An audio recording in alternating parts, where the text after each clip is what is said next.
2024년 11월 현대차 울산공장 용접 라인에서 25년째 근무해온 48.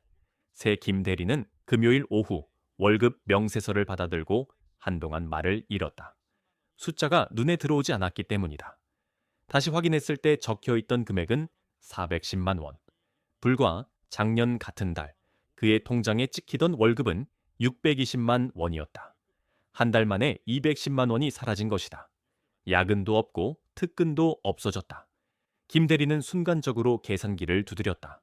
이 상태가 1년만 지속돼도 2,500만 원이 넘는 소득이 증발한다는 사실이 머리를 때렸다. 그는 그 자리에서 의자에 주저앉았다.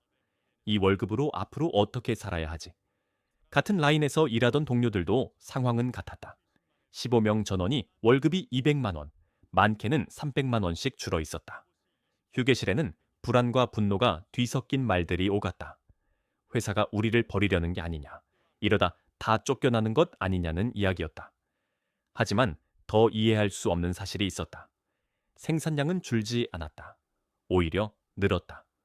2023년 11월 울산 공장은 약 7만 대의 차량을 생산했지만 2024년 11월에는 7만 5천 대를 만들어냈다.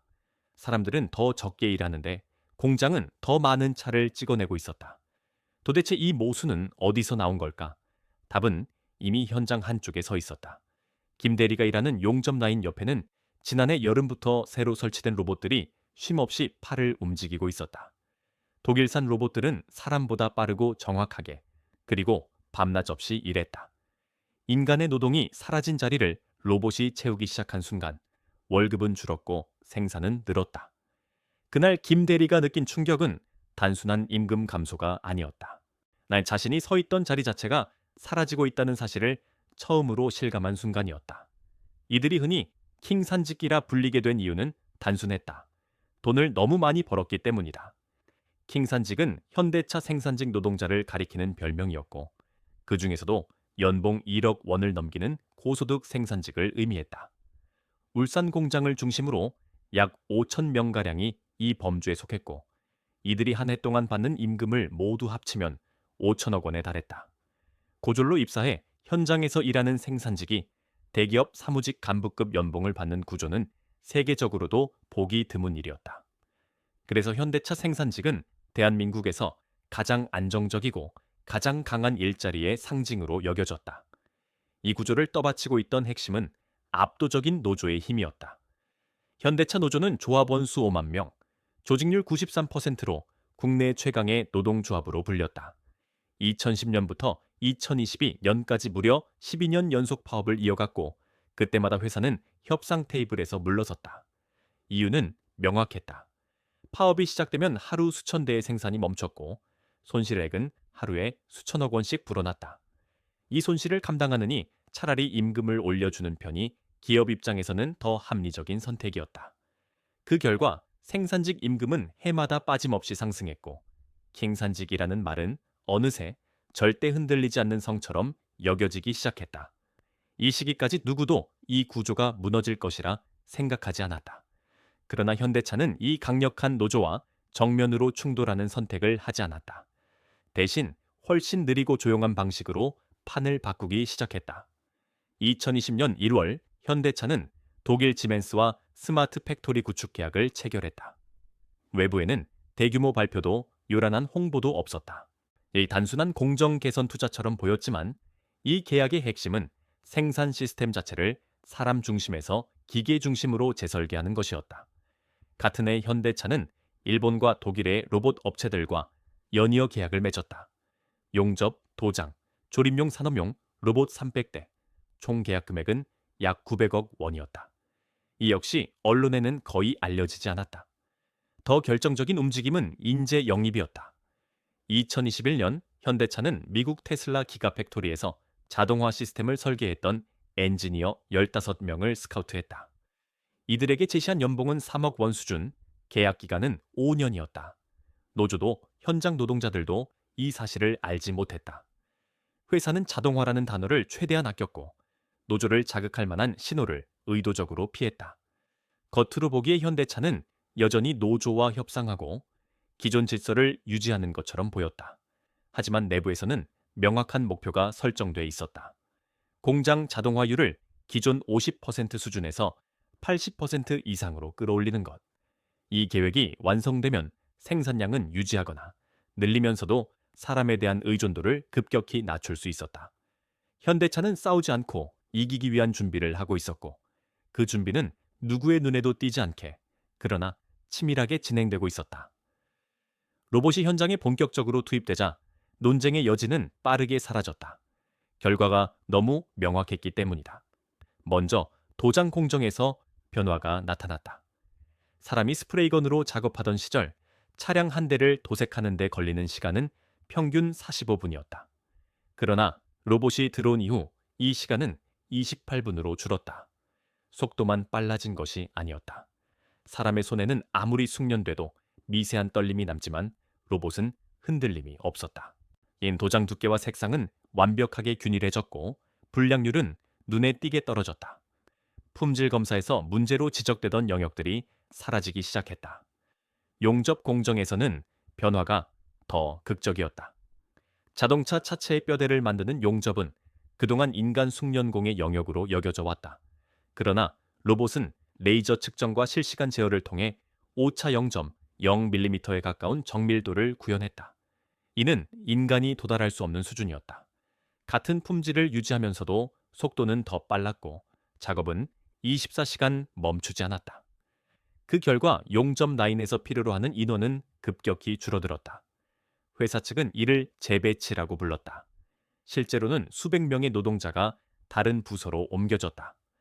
품질 관리팀, 물류팀, 임시대기 조직으로 흩어졌지만 이는 새로운 자리가 생긴 것이 아니라 기존 자리가 사라졌다는 의미에 가까웠다. 2023년 55% 수준이던 울산 공장의 자동화율은 2024년 11월 기준 75%까지 치솟았다. 불과 1년 반 만에 20%가 오른 것이다. 이 숫자가 의미하는 것은 단순한 기술 진보가 아니었다. 공장 안에 더 이상 사람의 손이 필요하지 않은 영역이 빠른 속도로 늘어나고 있다는 냉혹한 현실이었다. 현대차가 선택한 방식은 대규모 해고가 아니었다.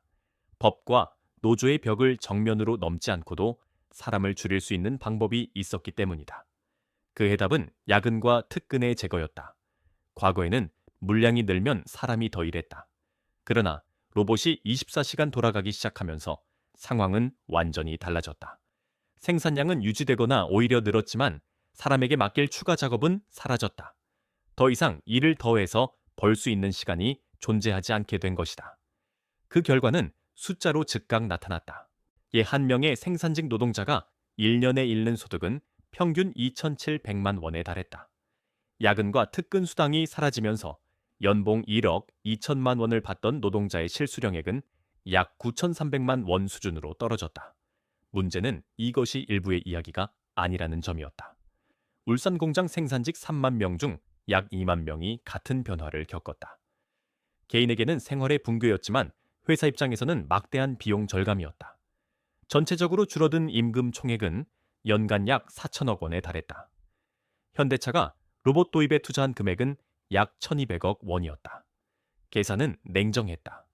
연간 4천억 원을 절감할 수 있다면 투자금은 불과 4개월 만에 회수된다. 그 이후부터는 순수한 이익이었다. 해고는 없었고 법적 분쟁도 없었다. 임금만 줄였을 뿐인데 노동자들은 스스로 회사를 떠나기 시작했다. 현대차는 사람을 내보내지 않았다. 다만 사람이 버틸 수 없는 구조를 만들었을 뿐이었다. 이 방식이야말로 자동화 시대의 가장 효율적인 인력 감축 전략이었다. 2023년은 현대차 노조 역사에서 분기점이 된 해였다. 그동안 단단하게 유지되던 내부 결속에 처음으로 금이 가기 시작했기 때문이다. 변화의 중심에는 세대 차이가 있었다. 20대 후반과 30대 초반의 젊은 노동자들은 이전 세대와 달리 파업에 대해 회의적인 태도를 보였다. 파업을 하면 회사도 손해지만 결국 우리도 손해라는 인식이 확산되기 시작한 것이다. 그 결과는 수치로 명확히 드러났다. 과거 파업 찬반 투표에서 90%에 육박하던 찬성률은 2023년 들어 59%까지 떨어졌다. 형식적으로는 과반을 넘겼지만 노조 역사상 가장 낮은 수치였다. 같은 해 9월 노조는 로봇 도입 중단을 요구하며 파업을 강행했다. 그러나 현장은 예전과 달랐다. 전체 조합원 5만 명 중 실제로 파업에 참여한 인원은 약 40%에 불과했다. 젊은 노동자들 상당수가 현장을 떠나지 않았다. 그 사이 공장은 멈추지 않았다. 로봇은 예정대로 돌아갔고 생산량은 평소의 약 70% 수준을 유지했다. 파업이 곧바로 생산 중단과 막대한 손실로 이어지던 과거의 공식은 더 이상 통하지 않았다. 회사의 태도도 단호했다. 현대차는 협상 테이블에서 한 발도 물러서지 않았다. 자동화는 경영의 영역이며 노조가 개입할 사안이 아니라는 입장이었다. 결국 파업은 며칠 만에 종료됐고 노조는 조건부 합의라는 이름으로 물러섰다. 합의의 핵심은 분명했다. 자동화는 계속 추진한다. 다만 강제 해고는 하지 않고 인원 감축은 자연 감소로 처리한다는 것이었다. 이 순간 파업이라는 노조의 가장 강력한 무기는 사실상 무력화됐다. 그리고 모두가 깨달았다. 게임의 룰이 이미 바뀌어 있었다는 사실을. 파업 이후 현대차의 방향은 더욱 분명해졌다. 회사는 2024년 말, 2025년부터 2027년까지 울산 공장에 약 2조 원을 추가 투자하겠다고 공식 발표했다. 목표는 AI 기반의 고도화된 자동화 시스템 구축이었다. 이는 기존처럼 로봇이 사람을 보조하는 수준을 넘어 생산의 핵심 의사결정까지 기계가 담당하는 구조를 의미했다. 현대차가 제시한 수치는 명확했다. 2027년까지 공장 자동화율을 90%로 끌어올린다는 것이다. 이 계획이 현실화되면 필요한 노동력의 규모는 근본적으로 달라진다. 현재 75% 수준의 자동화율을 유지하는 데 필요한 생산직 인원은 약 3만 명이지만 자동화율이 90%에 도달하면 2만 명이면 충분하다. 단순 계산만으로도 1만 명이 줄어드는 셈이다. 그러나 회사는 대규모 해고를 언급하지 않았다. 대신 인력 구조를 바꾸는 다른 방식을 택했다. 자발적 퇴사를 늘리고 신규 채용을 최소화하는 것이다. 실제로 신규 채용 규모는 2023년 600명에서 2024년 200명으로 줄었고 2025년 계획은 100명 수준에 그쳤다. 이 흐름이 이어지면 몇 년 안에 신규 채용은 사실상 중단된다. 결국 인원 감축은 서류 한 장으로 결정되지 않는다. 월급이 줄고 미래가 불투명해지면서 노동자들이 스스로 떠나는 구조가 만들어진다. 해고 통보는 없지만 일자리는 사라진다. 현대차가 선택한 전략은 사람을 줄이되 결정을 내리지 않는 방식이었다. 해고가 아니라 임금을 통해 인원을 줄이는 것. 이것이 자동화 시대에 기업이 택한 가장 현실적인 해법이었다. 이 흐름은 현대차만의 선택이 아니었다. 국내 자동차 산업 전체가 같은 방향으로 움직이고 있었다. 기아는 광주 공장에 대규모 투자를 단행하며 자동화율을 80% 이상으로 끌어올렸고 이에 따라 생산직 인원은 30%가량 줄어들었다. 르노코리아 역시 부산 공장에 자동화 설비를 집중 투입해 인력 구조를 재편하고 있다. 목표 자동화율은 90%에 가깝고 노동자 수는 과거 대비 절반 수준까지 감소할 것으로 전망된다. KG 모빌리티는 한 발 더 나아가 평택 공장을 사실상 스마트 팩토리로 전환하겠다고 선언했다. 자동화율 95%, 생산직 인원은 현재의 절반 이하로 줄이는 계획이다. 이 변화는 한국만의 현상이 아니다. 독일 폭스바겐은 노조와 협상을 통해 향후 수년간 임금 인상을 동결하는 대신 강제 해고 없이 자연 감소로 인력을 줄이겠다는 합의를 이끌어냈다.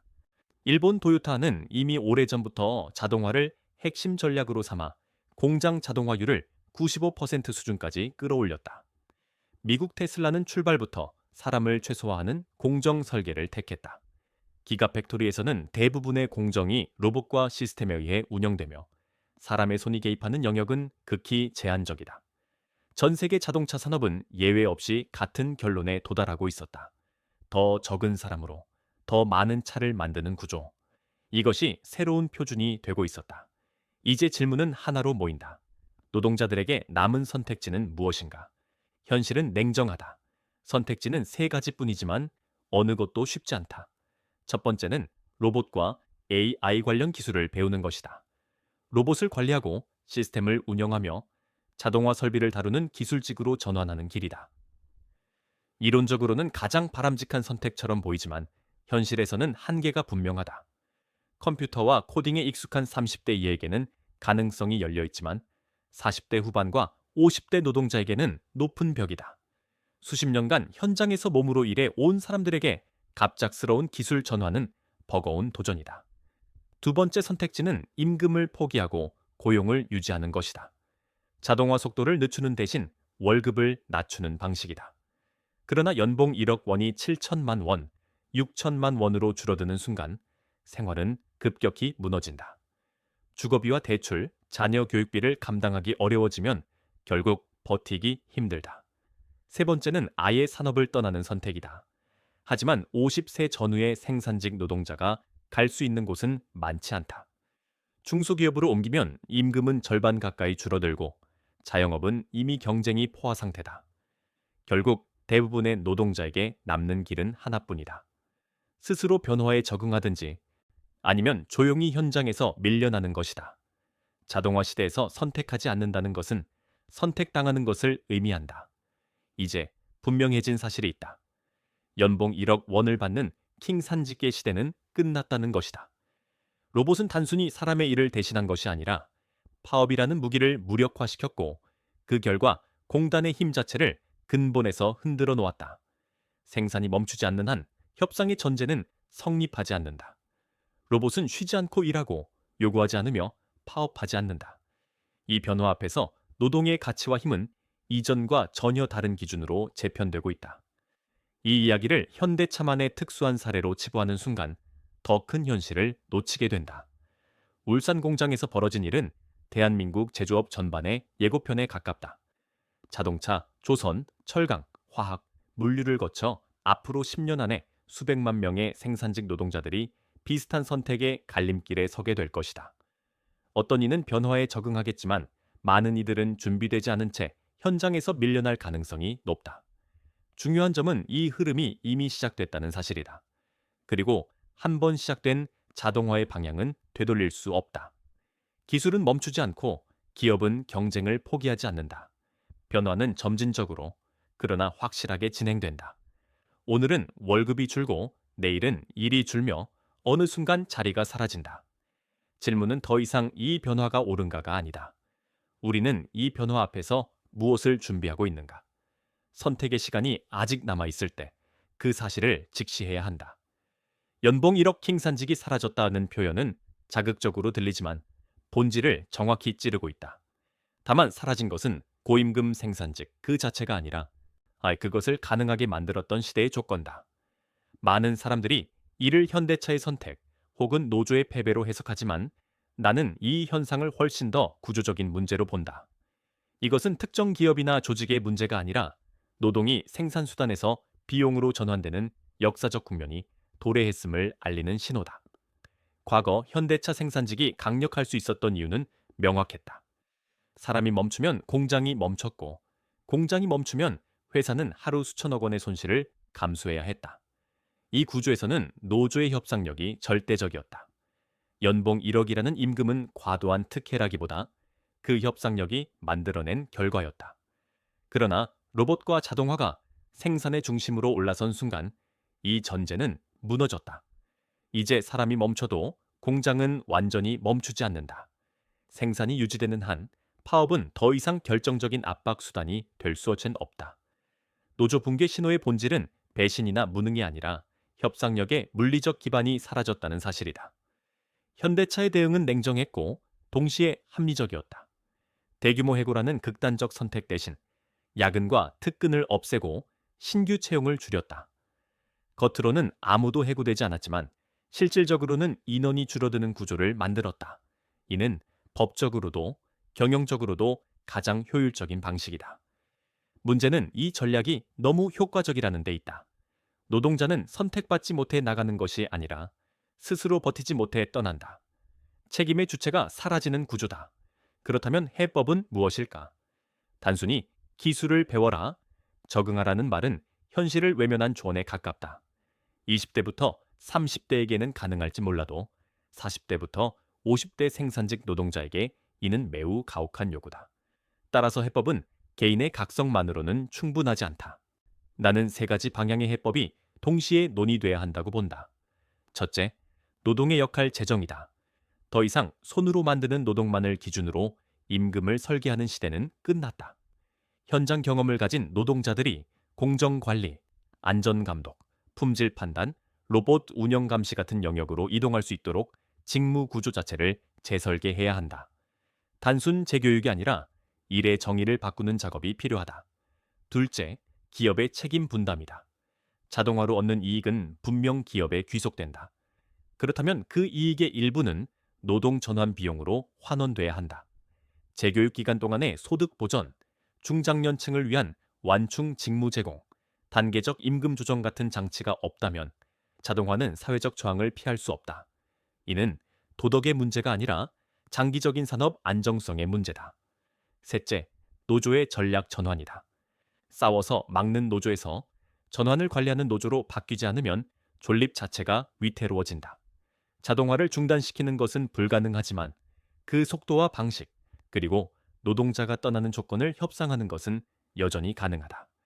노조의 역할은 더 이상 과거를 지키는 데 있지 않고 다가올 변화를 어떻게 통과할 것인가에 있다. 연봉 1억의 킹산직이 사라졌다는 말은 슬프지만 동시에 중요한 경고다. 이는 현대차만의 이야기가 아니라 한국 제조업 전체가 마주한 미래다. 변화를 막을 수 없다면 관리해야 한다.